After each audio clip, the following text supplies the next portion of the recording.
Morning children, welcome to commerce class.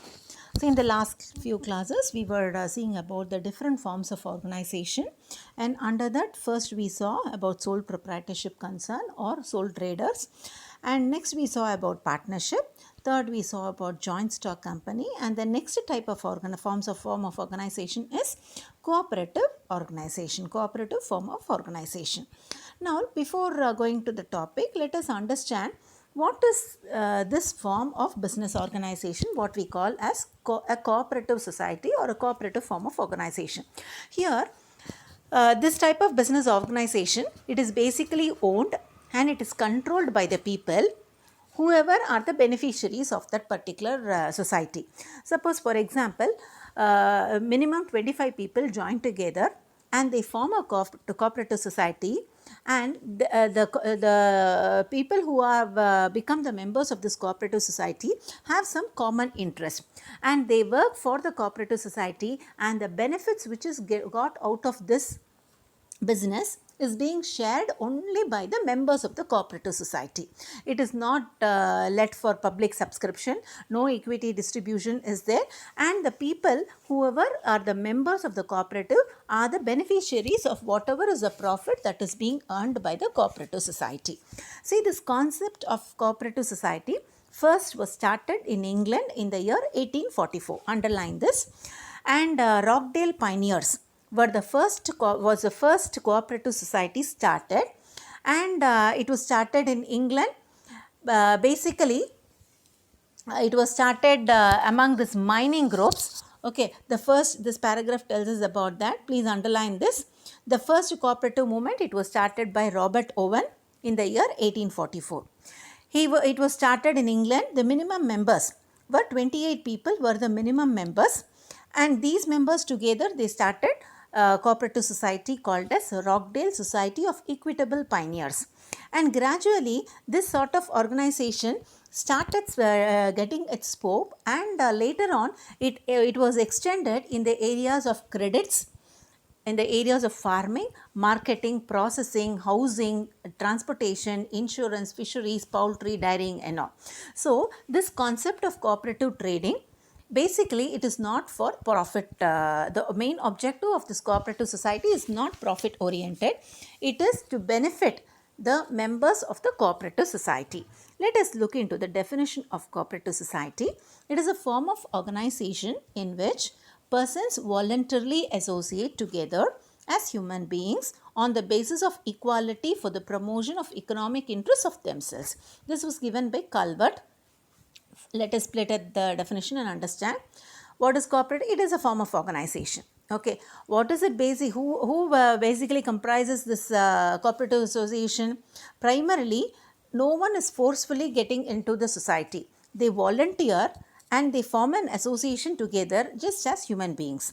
And what is the basis here? Equality. All of them are treated on and all of them are given the equal weightage. Unlike the joint stock company, you might hold 100 shares. You are called an owner, but you do not have equal rights or preferences as a director of the joint stock company.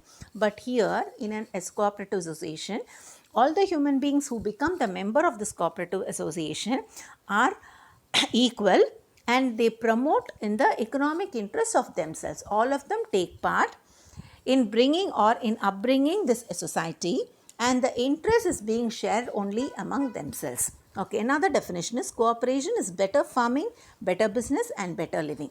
All of them join together for what? For doing a better farming and for a better business, and thereby whatever is a profit reaped out of it is shared only by the members of the cooperative society, and thereby they lead a better living. This is the definition given by Sir Horace Plunkett.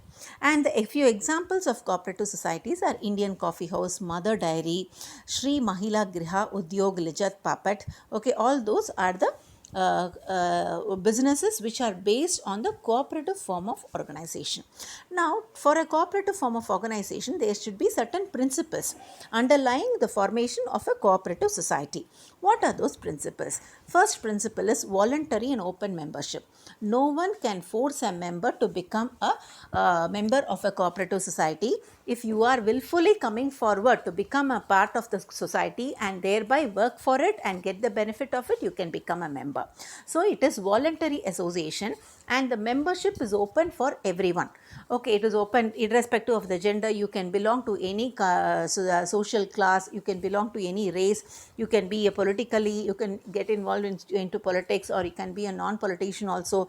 No religious discrimination is there with respect to cooperative society. This is the underlying principle. Next is democratic member control. Here I told you all the members take part equally. Okay, all the members have got the right to take part in the activities of the society, and they have a say in deciding the policies and making the decisions on behalf of the society. So democracy is more observed in the cooperative form of organization. Next is members' economic participation.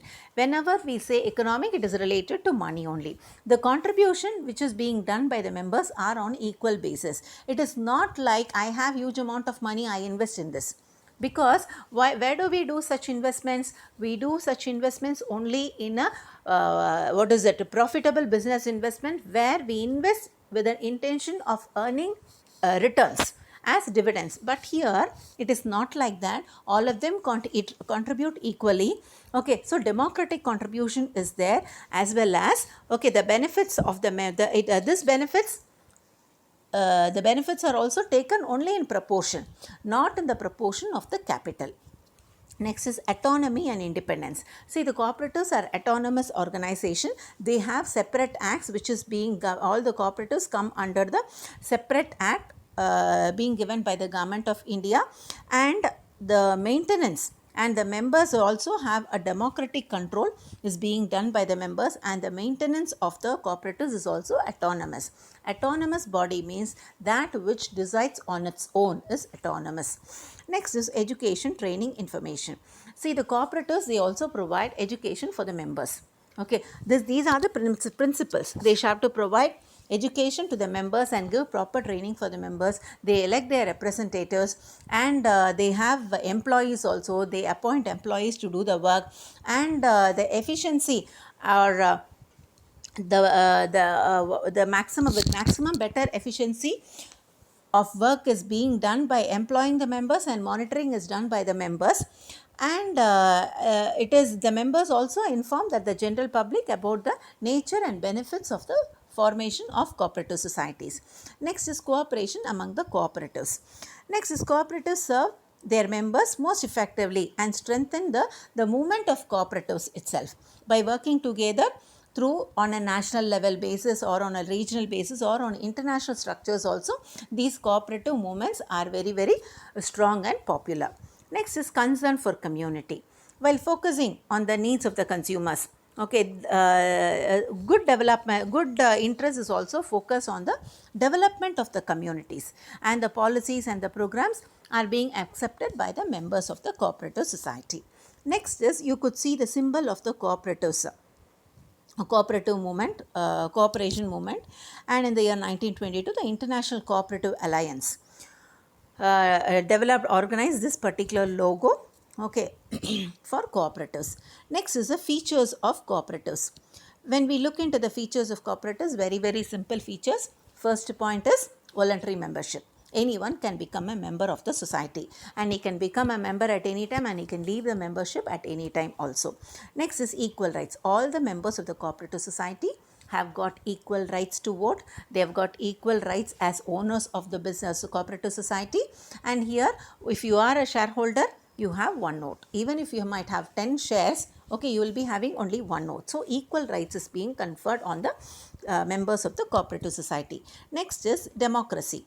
See, the underlying principles of cooperative society is democracy only. So all the decisions are taken only on majority basis.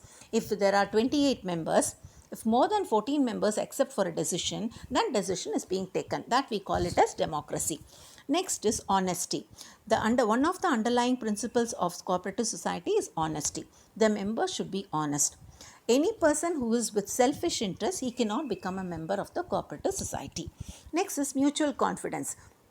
The foundation for the cooperative society is basically mutual confidence, believing on the other person, having trust on each other and working like a team is only cooperative society. That is one of the important feature. And main objective of cooperative society is what? They don't work for profit. Then for what reason do they work? They work for the welfare of the members, not for the society. They work for the welfare of the members. See, for example, many a times you might have seen, we have this Chintamani supermarket, Kamadhenu supermarket, Kadi supermarket, all those are cooperative societies only, co-optex. Okay, all those are cooperative societies where the members contribute money, and with that money they buy the commodities in bulk. So when they buy the commodities in bulk, they'll be able to get the commodities at a lesser rate. As a result, the price of the product is also fixed low. It is particularly benefited for the members of the cooperative society. So you buy in bulk and buy from the through the society. As a result, the members are benefited by getting the commodities at a lower price. So it is the main objective is what? Welfare is the main objective, getting the commodities at a lower price for its members. And with respect to the payment, no credit transactions are there. All the members have to receive the benefits, goods or services, only on cash payment. Next is economy. The members of the society should act on the principle of economy. That is, no one should misuse the capital of the society for the personal interest of the members. Next is distribution of profit. What out of the profit that is being earned by the cooperative society, 1/4 of the profit is set aside as reserve, because only then with that money they can again purchase the commodities and then utilize that for the benefit of the members. And only 10% of the profit is being utilized for providing as a profit margin for the members of the society, because they are getting benefit by procuring the commodities at a low price. Next is self-service. This is one of the important feature. No one helps that is, they don't appoint any other person. No external heavy investment is being made in the cooperative societies. So people work together. Okay, all are owners and all are the consumers of the commodities. So self-service is one of the rule which is employed in cooperative form of organization. Having known the features of cooperatives, definitely we need to understand what are the advantages of cooperative society. The first advantage is the membership is open for all. See, if you wanted to get benefit of low price, you become a member of the cooperative society. At the same time, any member who wants to leave the society, see, now I cannot contribute, I am just moving to some other place, okay, where I will not be able to participate actively in the cooperative society business. So at any point of time, I can come out of the business. So entry and exit are easy. It is free entry and free exit. There is no barriers for entry and exit. It is voluntary organization. Next is easy formation. See, it is enough if minimum 25 members are there, okay, to form a cooperative society. So there are very simple legal formalities. No much difficulties or legal formalities are associated with the formation of cooperative society. Next is democracy. See, the cooperative is mainly run on the principle of what? Democracy. That is, one man, one vote. If any decision has to be taken, suppose if there are 20 people, few people hold more than one share. Whatever the number of shares they might hold, voting rights is for one person, one vote only. Okay, so there is a sense of the rule, the principle of democracy is being observed. Okay, and as a result, the affairs of the enterprise can be done on a democratic manner. The next point is equal distribution of surplus. See, the surplus that is generated by the cooperative society is given equally among the members of the society. So therefore, what people will do? See, as a member, I want to get the benefit of the society. So I will work hard. Okay, and out of that, the benefit will be shared only by the members, not by the general public.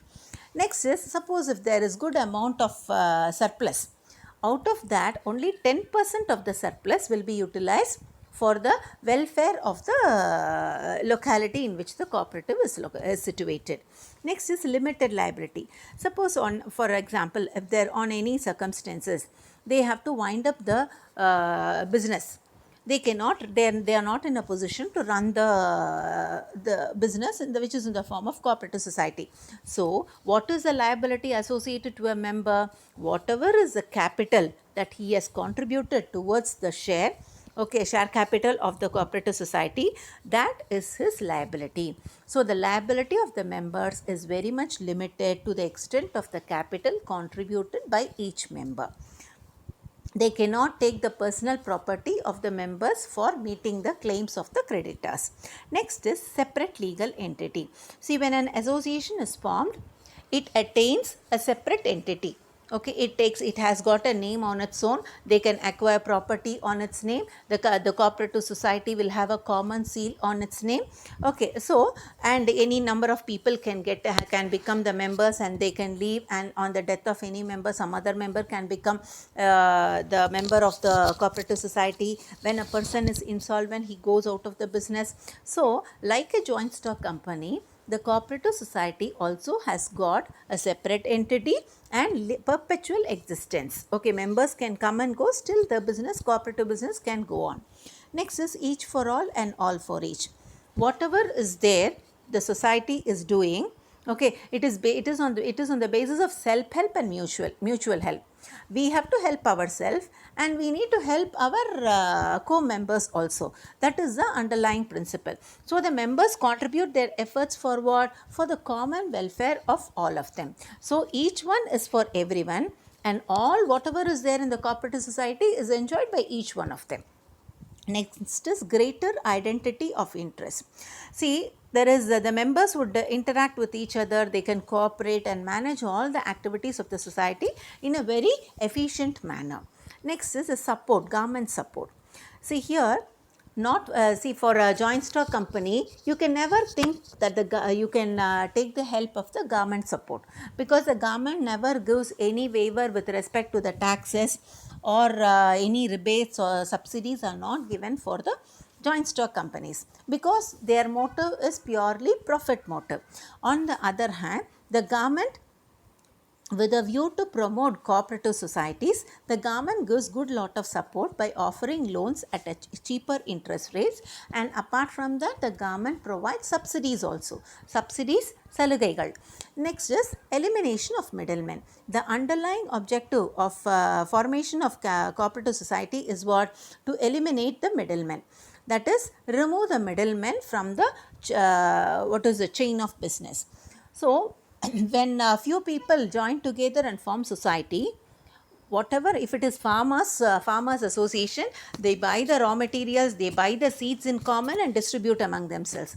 They buy a tractor in common and utilize that for the farmers, whoever are the members for them, because equipments always are huge investment. So people, the farmers who are members of the cooperative society, what they do is they buy agricultural implements and they utilize it for the benefit of the members. So each member need not buy all the agricultural equipments. So they can buy in common, and which could be utilized by all the members of the society. So this elimination of middlemen is there in case of cooperative society. The next is just a second, children. I think it went somewhere. It is a page number 63. The next topic is tax concession. See, for a cooperative society, to promote the cooperative movement in many countries, and to promote the entrepreneurial abilities or skills, the government comes out by giving concessions, because it is a non-profit enterprise. So the government provides exemptions and tax concessions, okay, for cooperative societies or cooperative movement, to encourage the cooperative movement. Next is rural credit. Many a times the cooperative societies are started freely in villages, okay, particularly to relieve the poor people from the clutches of the money lenders. Many a times these villagers, they go in for getting loans or from the money lenders. As a result, they are caught in the debt cycle itself. consequently they are unable to come out of the the debts that they have borrowed from the money lenders. So they are clutched in the hands of the money lenders. To avoid this, credit cooperative societies are started in villages where they offer credit to the members at a lower rate of interest, just because to save the members from the high interest rates charged by the money lenders. So these are the advantages of cooperatives. Coming to the disadvantages. See, unlike the joint stock companies, the cooperative societies will not be able to raise huge amount of funds. So the capital availability by the capital that could be raised by a cooperative society is very, very limited, because one man one vote principle is followed, and the dividend is also very, very limited. As a result, it is not profitable for the members to invest huge amount of money into the cooperative society. Rather, they might think of increasing the number of members into the cooperative society. Next is over reliance on government funds. Since the government gives subsidies, concessions, many a times the cooperative societies are not able to raise their own resources. So they keep always depending on the funds which are being allotted by the government. Many a times they do not get the government funds on the right time. So this is one of the biggest disadvantage. Too much of reliance. Reliance means what? Dependence on the government funds, which doesn't happen all the time. Next is imposed by the government. In Western countries, this cooperative societies, it was started by the weaker sections of the people. Their main objective is what? To increase the economic status of the poorer classes of people and to protect those people from the exploitation of the businessmen. But in India, this cooperative movement, basically it was started by the government, it was established by the government, but there is no much participation from the people, because the benefits has not reached the poorer sections of the people.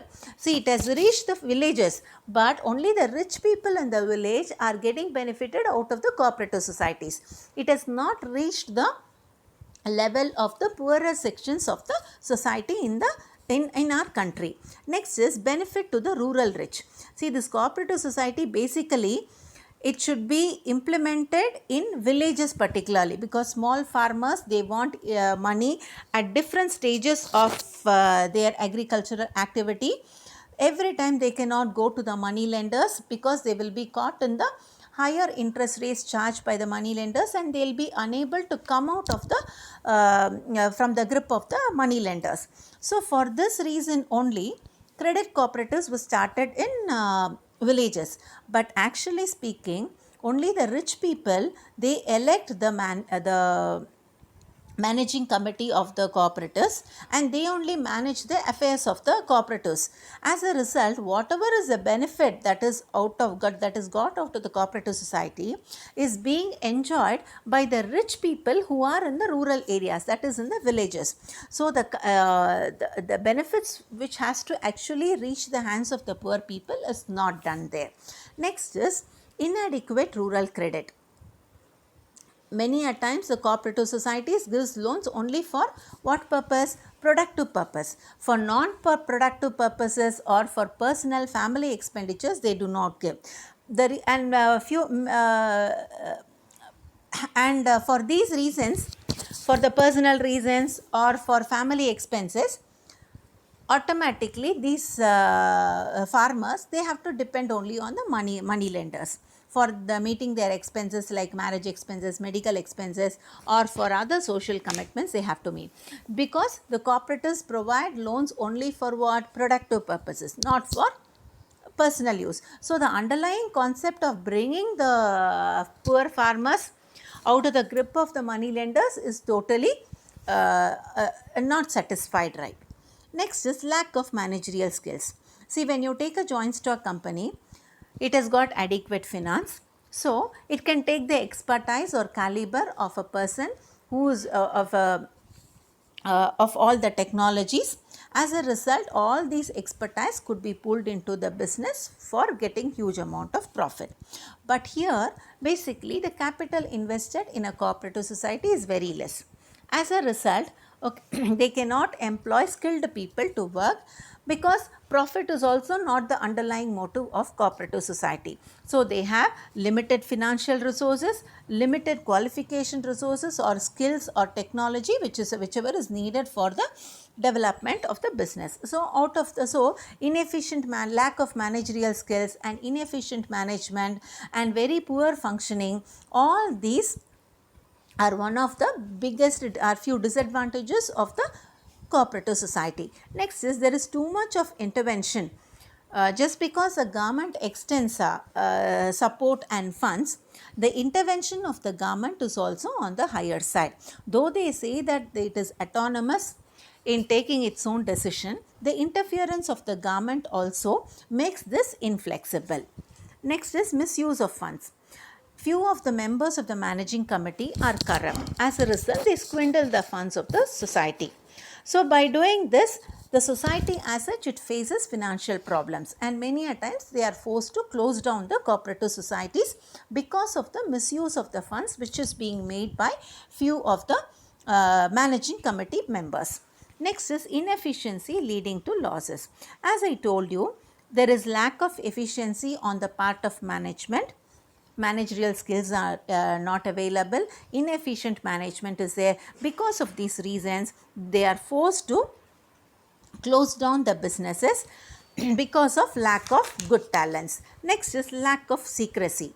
See, the auditing or the reports and the accounts have to be submitted to the registrar of cooperative society. So, there is no secrecy that could be maintained with respect to the functioning of the cooperative society. As a result, it will the information relating to activities, revenues, members, everything becomes known to the public. So, it comes to the knowledge of the public. Next is conflict among the members.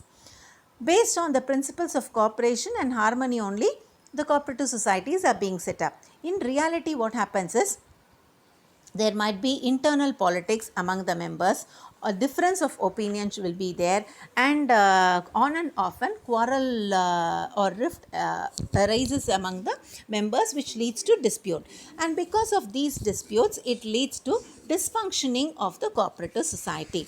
Next is limited scope. The cooperative societies cannot be introduced in all the industries because their scope is limited only to few areas. They cannot start cooperative society on all types of businesses. So, the scope is limited and they cannot undertake large scale operation also is not possible. So, these are the disadvantages which are associated with cooperative society. Next is, what are the types of cooperative society? When we come to the types of cooperative society, the first is consumer cooperative society. See here, to get better quality goods and to get the better quality goods and services at a better price, at a cheaper price, people form groups together and form society, okay, where they procure the goods at a lesser rate and deliver the services, okay, without any not much of profit margin for the members of the cooperative societies. This you call it as consumer cooperative society.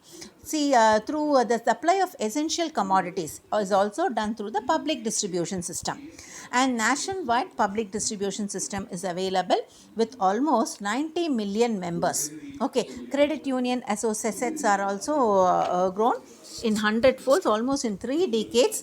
Okay, more number of credit unions also have been started. Next is students cooperatives. Students cooperative stores is there, and student supermarket is also set up. All these are good examples for consumer cooperatives. Next is producer cooperatives. See, these are established by the producers.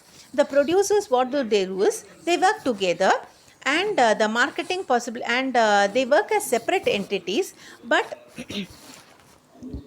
they work together with the intention of, and thereby they increase the marketing possibilities, and the production possibilities are also increased. They are able to do their work production in an efficient manner by forming a society together. I told you the example of farmers, okay, where they are able to do the processing, marketing and distribution is done for their own products. So, they reap the benefits by mutually cooperating. Example, cooperatives, weavers cooperatives.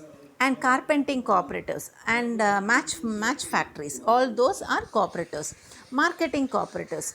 See here, they perform certain marketing functions such as grading, warehousing, advertising. By doing this, okay, they are able to transport the goods even to distant markets. Okay, so these people join together and set up a marketing society. This marketing cooperatives is one of the biggest advantage or boon to the agriculturists and small traders, because they need not find buyers or market for their products. They can concentrate on producing the commodities. So once the goods are produced, agricultural goods are produced, they can entrust it to the marketing societies, who can take the work of grading, warehousing, advertising and selling the commodities. Next is credit cooperatives. Credit cooperatives are formed mainly for providing short-term financial credits. So who are the people who require credits? Small traders, agriculturists, industrial workers, salaried people, all those who require small short-term credit, they form societies together, okay, and they invest month after month. They contribute some amount of money, and with that money, credit is being extended to the members of the society and to the at a cheaper rate. This is done only with a view to remove the or save the people from the merciless hands of the money lenders. Next is housing cooperatives. Housing cooperatives, we might have seen housing boards and all. We are seeing is that all those are societies where they provide residential accommodation to the members on ownership basis and on rental basis also. So they advance loans to the members, which is payable over a period of 15 to 20 years. Okay, and this money is being utilized for the construction of the houses. They acquire land, they construct the house, and either they live or they let it out for rent, and the member tenant relationship is also available there. Next is cooperative farming. So various farmers in the village, they pull together and they agree. What they do is, if they have very small piece of land, if there are many people who don't have very vast area of land, they have only small piece of land, they come together and pool all their land together and they do the cultivation on a large scale.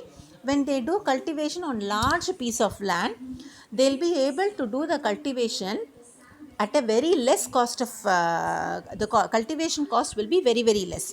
As a result, they'll be enjoying whatever is the benefit which is enjoyed by a joint stock company on a large scale, because of large scale production. So they need not buy the same for the large piece of land.